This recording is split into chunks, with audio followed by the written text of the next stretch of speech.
يعني احنا لما خرجنا ضد الاخوان المسلمين خرجنا اليوم عشان الاخوان المسلمين. طب هم موجودين من زمان، لكن اللي خرجنا لانهم ارادوا ان يهزموا هذه الدوله.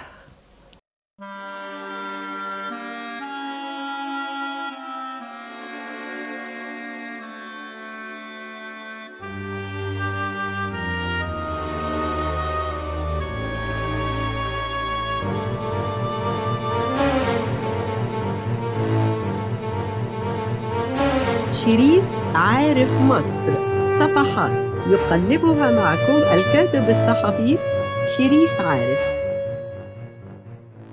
مرة أنا كنت قاعدة مع واحد بريطاني، فبيجيب لي، كنا قاعدين مع بعض يعني مع ناس، كان هو موجود وأراد أن يجتمع ببعض الناس اللي يعني على صحفيين حاجة زي كده، فاجتمعنا معاه. فمش عارفة بيتكلم على إيه، على الدولة المصرية وعسكريتها، عسكرة الدولة المصرية. قلت له انت عايز ايه؟ انت بتطلب مني ايه؟ بتطلب مني ان انا اسمح لهم انهم يغتالوني وانا واقفة في ميدان التحرير؟ انا رحت للجهة اللي ممكن تحميني. ايه الحكاية؟ انتوا بتتكلموا في ايه يا انجليز؟ انا بحمي نفسي باللي ممكن يحميني، لكن انا مش مستعد ان انا اقتل علنا كده، وانت مش، ومحدش هينفعني. في ميدان التحرير دول ناس مسلحين، دول ناس عايزين يقتلوني، ناس فاشيست. قال لي هما فاشيست؟ قلت له فاشيست؟ قال لي اصل في واحد قال لي كده برضه وانا ما صدقتوش. قلت له لا صدقني، دول فاشيست. وكمان مش كده بس، يعني مثير الحرائق. قال لي ازاي؟ قلت له والله كنت على شوف القاهره في يوم لما مشوا تعالى شوفها، شوف وقتها كانت شكلها ازاي، شوف حرقوا ايه. ده ما خلوش قسم شرطه الا لما دخلوا حرقوه. ودي هي كلها مني انا، من لقمه عيشي يعني، انا اللي هدفع ثمنها. وبعدين انت عايزني اقبلهم بعد كده؟ دول ناس ما اقدرش عليهم. ولذلك انتوا بتتكلموا من عندكم، لكن احنا تعالى اتكلموا من عندنا.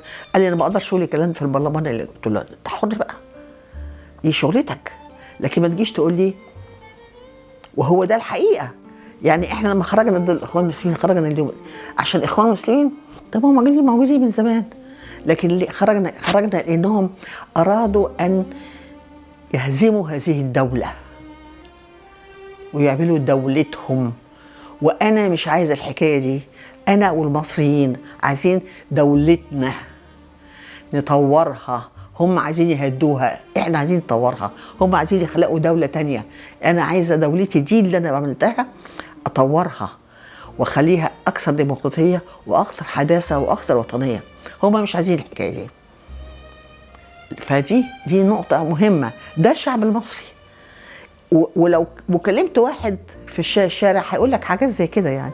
ما معناه ده مش هيمكن يقولوا مش بوضوحه، لكن ممكن يقوله لك بطريقه تفهم منه انك هو عايز كده. لا يا عم، لا دول عايزين يودوا في مصر في داهيه. يعني ايه؟ هو اصل مصر دي ايه بالنسبه له؟ هي الدوله. هو ان هو يقوم الصبح يلاقي رغيف عيشه. دي الدوله. لو مفيش دوله مفيش عيش. هو عايز يوم الجمعه يصلي في جامع. لو مفيش الدوله مفيش جامع. لو مفيش الدوله مفيش كنيسه. ومن هنا احنا كمصريين دايما نظرتنا للدوله، بس ما بنقولش الدوله، لان احنا مش متعلمين كلنا. لكن واحده زي تقول الدوله، لكن احنا بيقولوا مصر. احنا يعني ده مش عايز، ده مش عايزنا كده، ده عايز مصر تانية. يعني ايه؟ يعني عايز دوله تانية.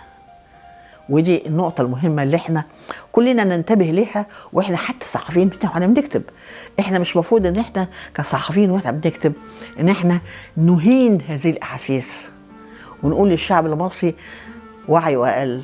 هو وعيه اقل لانه مش متعلم، في مشكلة في تعليمه، في مشكلة في مدارسه، المدارس بتاعته. لكن هو لو اتعلم زيي هيبقى احسن مني.